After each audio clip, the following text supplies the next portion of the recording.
Hey, welcome to another episode of Meet Our Community, the Hispanic business community here in Orange County. Powered by the Orange County Hispanic Chamber of Commerce and Orange County's only community radio station with the only host in town who knows everybody, John Gutierrez. That's right. Welcome, everybody, to another episode of our community podcast show powered by the Orange County Hispanic Chamber of Commerce. I'm your host, Senior Vice President John Gutierrez. And with us today, we have another special guest, Mr. Edwin Rivera Cortez, who is, of course, the Chief Development and Communication Officer at Latino Health Access, which it's a great organization. It has expanded medical eligibility for the community, free health and wellness programs for the community, benefits of promotores or community health workers for businesses. We're going to talk about all these great services, everything they're doing in the community. Welcome, Mr. Edwin Rivera Cortez. Thank you, John Gutierrez. Like my dad would say, apúntale y no le cierres. So, Edwin, there's a lot of great stuff going on at Latino Health Access, which we're going to get into shortly. But as you know, and our viewers know and our listeners know, we do have a lot of our youth chamber that tunes in, a lot of our members, and we like to learn a little bit about our special guest. If you don't mind sharing a little bit about yourself, maybe where you grew up and how you ended up in this position. Yeah, definitely. That's a long story. It's like this. We'll keep it short. Long. The short summary, right? But John, I'm originally from Puerto Rico. I was born and raised in Puerto Rico, and moved to California to. Actually, I came to visit my brother. That was the original intention, right? Hey, shout outs to the brother. I was planning to go back and just continue school there, but that didn't happen. I transferred, finished school here in California, and then started working in healthcare. My entire life since I was a kid, I care about community. And community is a value that I instill in everybody. You can never forget where are you from and what possibilities are there for you to impact other lives. So I do a lot of mentoring for young people, some chamber people, as well as students and other kids or people that are growing up who really don't know where to go. I try to instill that value also in my family, right? My family and my close friends. I have two daughters. They're now in their 20s, but it's something that it's Shout out to the daughters. There you go. Shout out to the families and the community, the family, right? Yes. It is something very important to make sure that you contribute to the community. And I put that throughout my entire life. I've worked in healthcare, both on the for-profit and the not-for-profit side. And it's something that I always say. I never forget that. And it doesn't matter where I am. Doesn't matter that I am an entry-level person or I am a chief. I will always be part of that community, and I will always go to events and do all these things because that's how we learn. Do you feel like you found this fire, this passion somewhere in the roots of your family, where you're from, of course, Puerto Rico? Yeah, definitely. That's something that has always been there. I always remember my mom and my family used to say, haz bien sin mirar a quién. So repeat that again? Haz el bien sin mirar a quién. Let's translate that in English. What does that mean? That means like you should not be looking at who when you do good and waiting kudos for it.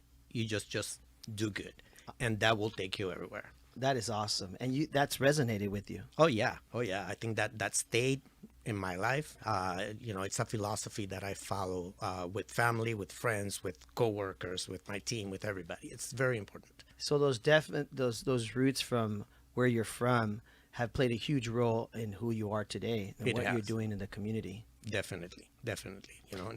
How did you end up at Latino Health Access? Well, I came to Latino Health Access about 10 years ago when I used to work for a healthcare company.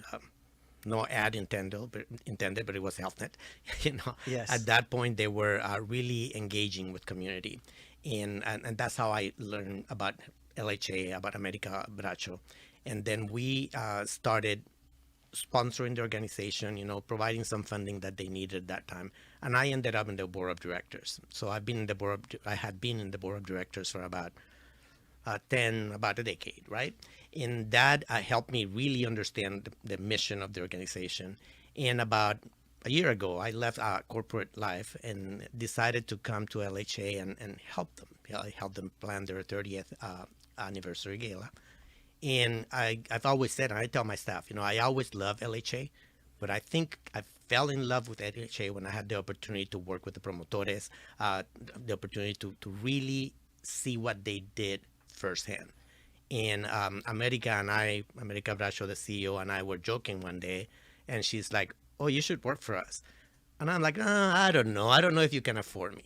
But you know what? On the other side, going back, Typical corporate answer, right? I don't know if you can afford I me. know, I know. But going back to that passion that I have for community, I said, you know, what is more important, the money that I'm going to make, or making an impact in this community that I care so much about?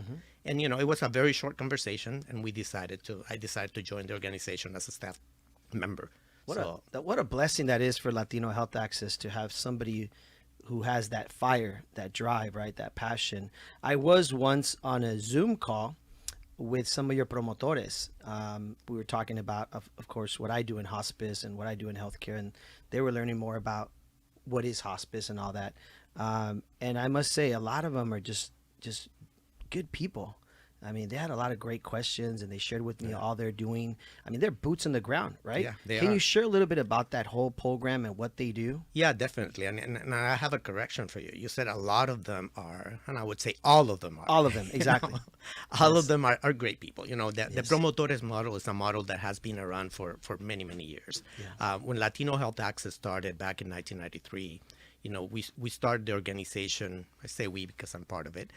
We started the organization because some health issues. You know, there was an epidemic, and then they called into Latino Health Access to help them reach that underserved community.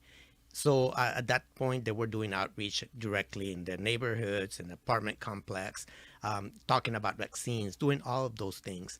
And that is basically the promotores model. You know, the promotores are people that are part of the community. They go to the same grocery stores, same churches. They share everything in the community, and they become like the trusted advisors for that community. That's great. That's kind of like our ambassadors at the chamber. You know, we Very we have similar. ambassadors that are out there. They're members of ours, but they're really talking about, you know, what the chamber is, what we're doing. So it's great to have boots in the ground that are sharing the mission, right, of the organization. Definitely. I know that for me, being from Santana, born and raised, I mean, literally on Highland and Flower, right? Actually, not far from where your office is. I grew up in that whole area. I went to Santa High School as a freshman, then I went to Century. But when I see your location and your office, and I see the people that are all the time going there for different reasons, right? It's very touching, because it's beautiful to see that this is in our backyard, right? That this organization is in our backyard, and so. How many people would you say you serve on a daily basis for people that are listening for the first time? Yeah, well, it depends on the day of the week, I would say. Okay. There's sometimes we see over 600 people in a day, and that's on Fridays. Wow. Fridays we have a food bank. A food bank that came. That's when there's that long line, right? I've seen that Correct. line. It's just amazing. Yes, and the story about food bank is really interesting, because we have been doing food is part of health, right? Many people think health and they just think of physical health. They don't think about everything else. Food insecurity, housing, mental health. All these different things come together. course. So we used to do a food bank where it was very small at a park that we also own, also on 4th Street in Santa Ana. And when COVID hit back in 2020, we started seeing how people will need food. It was not only underserved people, but everybody needed food. So we had a lot of like drive-through food banks in everywhere in the country. Yeah. And many times we as policymakers, we forgot that there's people that don't have cars. And there are some people that were going through food banks and were turned away because they were not driving. We were in that fear that we are in the middle of a pandemic, you can get infected, all of that. So there were people going hungry. So we at Latino Health Access decided to do a walk-through food bank. Wow. And that served so much, because it was not only giving the food, but it served as a method to educate people about what was going on. I remember that because I was actually volunteering at a food bank during the pandemic with my niece. And you're right, there was all these cars lined up, right? And there were people pulling up, I mean, hundreds and hundreds. And I remember telling my wife, hey, let your mom know, because they live in Santa Ana, if there's anybody in the neighborhood, tell them to come down here, right? And my wife said, oh man, my mom says it would be great for Mrs. So-and-so and her family and the kids, but she doesn't drive and she doesn't have a car. So at the end of the food bank, I said to the gentleman that was running it, I said, do you mind if I take some back to this family that lives near my mother-in-law? Yeah. And so to your point, that's so true. A lot of people don't realize that so many of them are probably like on the bus or walking, right? And it's hard to carry food. And so that was great that you guys developed that or had that already inputted there. Yes, and you know, the food bank served, not, like I said before, not only to give the food and provide that important part of our day, right? But also it served to educate people on the different protocols around the pandemic. You know, we're talking about a neighborhood that might not have all the resources that you and I have, that might be living in an apartment with 3 families. And when you as a policymaker say, you know, if you get infected with COVID, make sure you isolate yourself. It's like, how can you do that if you there's no way. So we started seeing a raise in COVID in the Latino community, and we partnered with the policymakers, with city council, with different government entities to make sure we brought that education. And because the promotores are those trusted in the community, it was a great way to share that information and literally save lives. Yeah, I sit on a board with the superintendent of Santa Ana School District, and I was on the meeting yesterday, and they talked about that, about how, you know, getting the information out is so hard to some of these families that don't have internet. There was a whole thing about internet, of course. And so that is great that as you bring people to your base organization, you're able to provide that information or that update, right? Yes. These are some of the things, maybe even new viruses coming out or things like that, right? Yes, that's correct. That's great that you're being able to provide that information. I've heard that in Santana, even trying to provide information to the community, people utilize like washer and dryer places. They use like the food trucks to post something. I mean, during the pandemic, we heard of all these things just to get the communication out. To your point of people that don't have access to, you know, internet or whatever it is, cable TV, right? Maybe they just have basic TV. So that is amazing. Now, share with us also what you guys are providing. There's some new programs coming out or something rolling out as far as insurances and things like that, right? Yes, you know, just to follow up with what happened during COVID, you know, that kind of opened the eyes of policymakers, both at local level and state and federal level, of the importance of this promotor model. And for years, you know, organizations similar to Latino Health Access were asked by people, you know, everywhere in the nation, you know, from Delaware to California, how do you do it? How can you build your own organization of promotores, no? And part of it is funding, right? And a lot of organizations don't have that funding. So now the state of California is allowing organizations to bill Medicaid for some of the work that promotores do. So that opens a whole bunch of different places for us to grow and serve the community. Part of it also is not only the billing, but also Medicaid in California is not looking at citizenship anymore. And, you know, when you look at viruses and pandemics, they don't look at where you came from, how much money you have, where do you work. Of course, yeah. You just get infected. And with these changes into Medi-Cal, it's going to open the door to so many people to receive those services. And we are part of that. And as part of that, we're also training organizations on how to do this work. And we have what we call the Promotor Learning Institute, which is something that we launched about a year ago officially, in which we do a formal training in which we talk about the scope of service, we talk about what to do, the finances behind it, the supervision, you know, all of that to educate other organizations in this particular model. That is great. So it's kind of like a school within your organization? Yes, it is. It is like some workshops that we do. You know, the entire training lasts about a week or two. Many times it might not be a continuous week or two. We are creative, and it could be a 6-month program depending on the organization. So for people listening for the first time, the promotores, how many do you have now? How many do you hope to have? What's the goal? Yeah, right now we have about 70 promotores in-house. And some of them, I must say, some of them have been with us since the beginning. We have some very experienced community health workers or promotores. And with they're us. paid people or Yes, volunteers? Paid? They paid. Wow. And then we with that, we also train people that come and volunteer with us, and they can shadow the promotores when they do the outreach directly in the communities. Wow, that is great.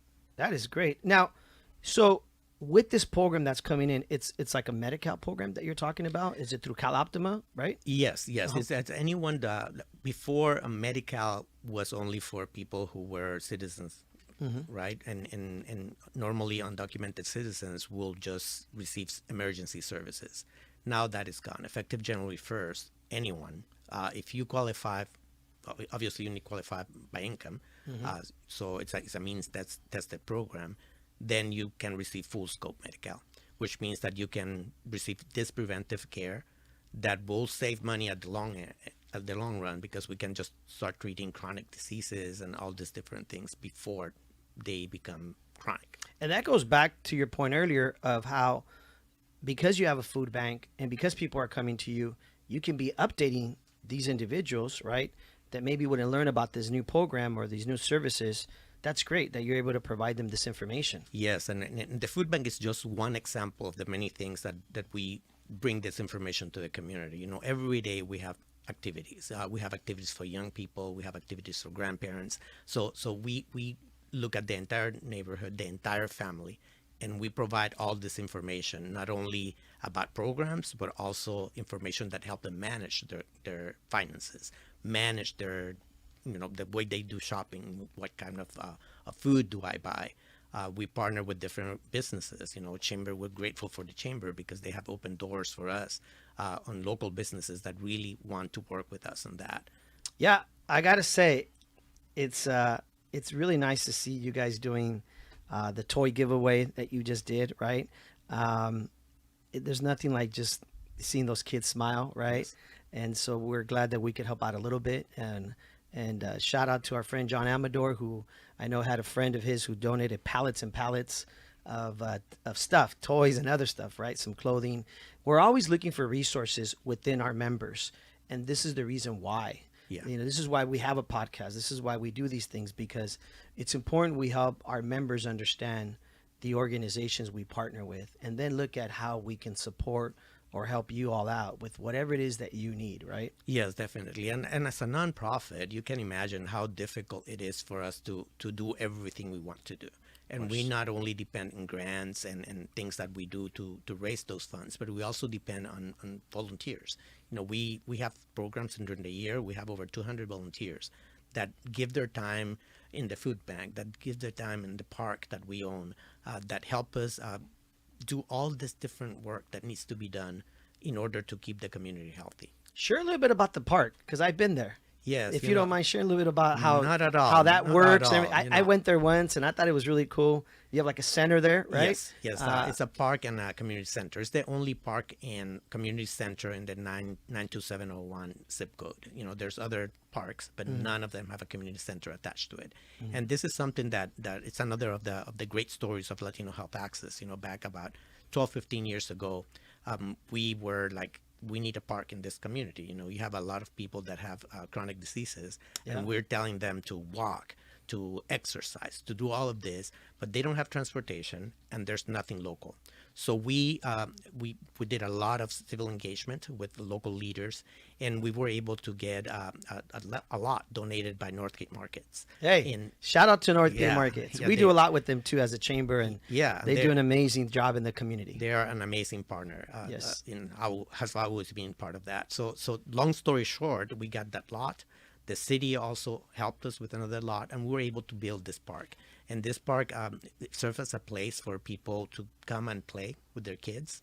Wow. It also serves as a place for the community to come in. We have a room that we can rent to the community for everything from workshops on Medicare to quinceañeras.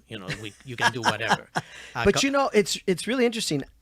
I never knew it was there. And a couple of years ago, I went there to drop off some toys for our toy donation for your guys' toy drives.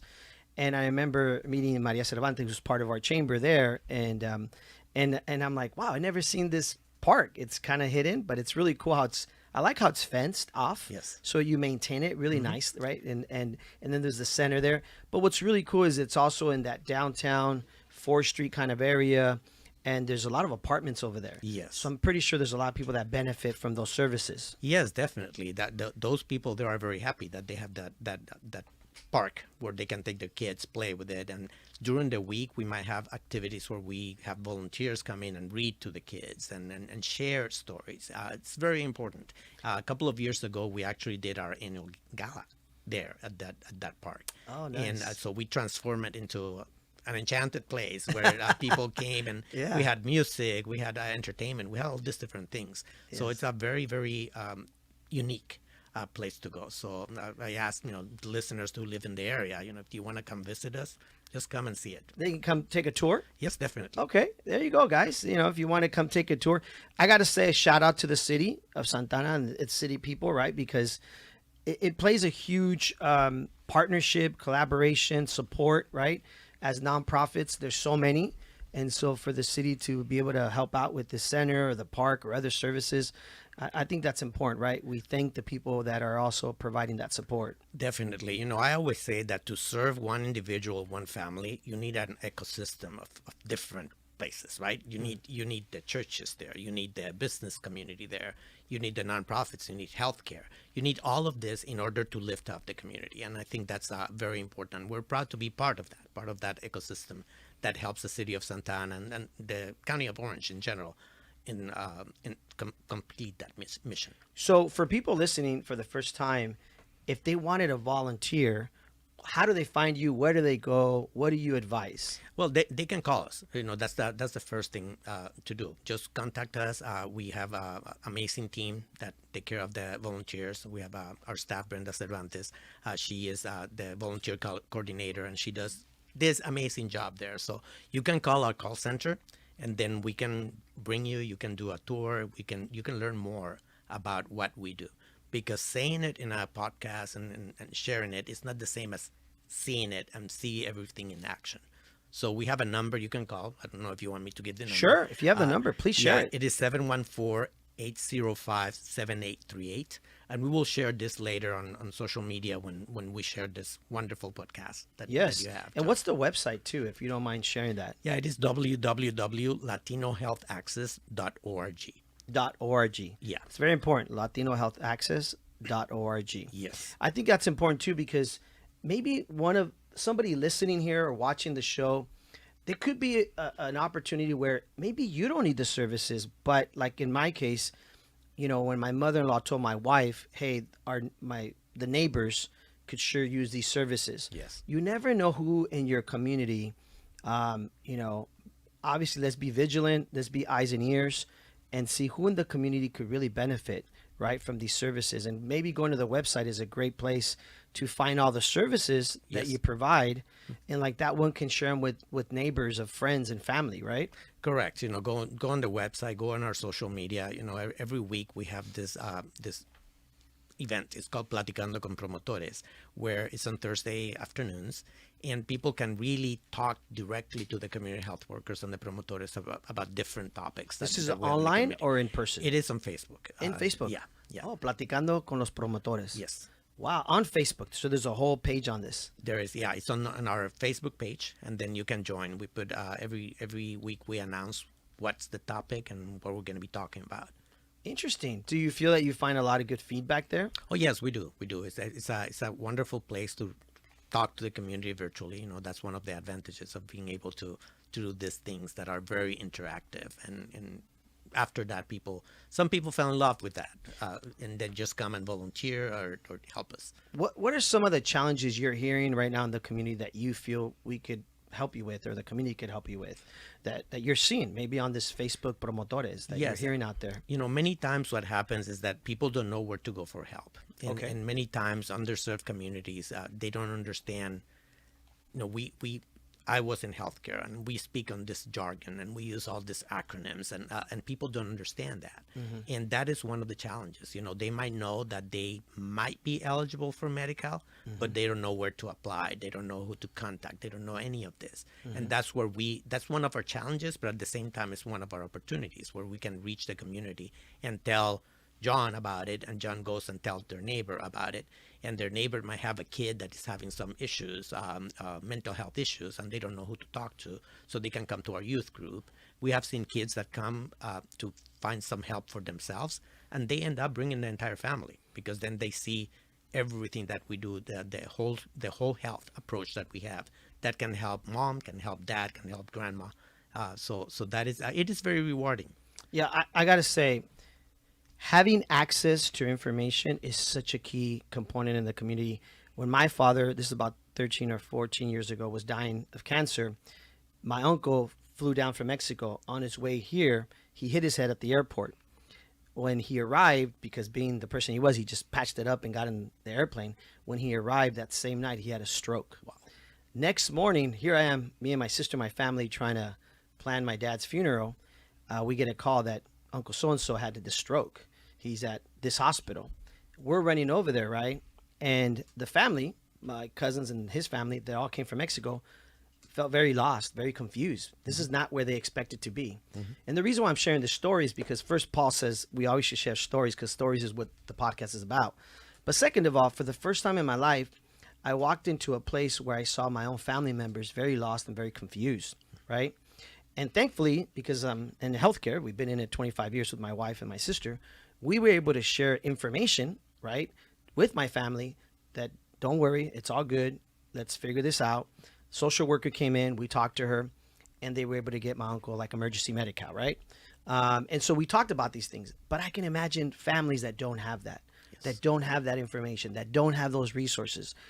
You know, you feel lost, you feel confused. Yes. This is not what my uncle and my cousins who are from Mexico, lived all their lives in Mexico, had planned for. This was just a freak accident, right? Yeah. And so I can imagine that's what some of these families go through. Yeah, that's correct. And you imagine, you know, when you have the opportunity to plan it, is very different than mm-hmm. when it just happens. Mm-hmm. The stress involved when tragedy happened and you don't know what to do, you have like double stress, right? Mm-hmm. You have the stress that you lost someone or someone is very sick, plus you have the stress that I don't know what to do with it. Mm-hmm. So organizations like Latino Health Access are there in the community to kind of like bring that together mm-hmm. and being with the family during those times and help them navigate the system. The healthcare system in the United States is very complicated. Mm-hmm. And it's always evolving and always changing, right? Yes, yes. So the fact that you're able to update and let people know this is the new program or the new services, I think that's great. Yes, yeah, we're proud. We're proud to do that, and we're happy that we are able to provide all these services out in the community, and we are very thankful from people like, you know, I want to repeat it, like the chamber and the local businesses and other organizations, other nonprofits, where we work together and in coalition to solve those issues in the community, because we might not be expert in a topic, but we always know someone who will be able to help you on that. Well, I want to thank you for being on our show today, Edwin. I know time goes by fast. Paul's giving me the look already. We're up, right? Did you have a question, Paul? I just think there are too many people that don't know how the world works. And because of that, they don't get health care. They don't get benefits they deserve. Veterans, people in underserved communities, people in all communities. People come in here all the time and tell me about things. I say, I didn't know that. Here's a resource to go find out. Yes. Great resource. Yeah, thank you, Paul. It's in the heart of Santana, and we thank you. I know you service all of Orange County, right? Yes, we do. I think that's important for people to know that it's not just Santana, it's all of Orange County. Yeah, and it's not only Latino. Our name is Latino Health Access because that's the way we started. Wow, such but a great point. We serve everybody. You know, we have seen a lot of people in the Vietnamese community coming to Santa Ana, to the food bank, and to the services that we offer. So and Santa Ana is a melting pot, as we know. There's so many cultures, so many people. We get the same thing. A lot of people are like, do you have to be Hispanic to join the Hispanic Chamber of Commerce? And we're like, no. Anybody can join. We have people of all colors and all types, right? But it's just, at the end of the day, we're serving our community. And thank you so much. Yes, Paul? Because it's our community. That's right, which is our show Exactly. here, our community podcast show. Folks, please go to the website. You know, Edwin gave the number earlier, 714-805-7838. Please call them. Find those resources for your friends, for your family, neighbors. What a beautiful organization helping the community. Thank you, Edwin. Thank your staff and all the volunteers and, of course, all the hardworking people in your organization. Thank you all for what you do. Thank you. Thank you for inviting us and letting us share a little bit of what we do. All right, Paul, we're done here. Take it away, folks. We'll see you next week. Wow. Well, there you go. Another reason to tune in each and every time to meet our community, the Hispanic business community here in Orange County, powered by the Orange County Hispanic Chamber of Commerce and Orange County's only community radio station, OC Talk Radio, streaming live from our studios here at the University of California, Irvine's Beale Applied Innovation Center.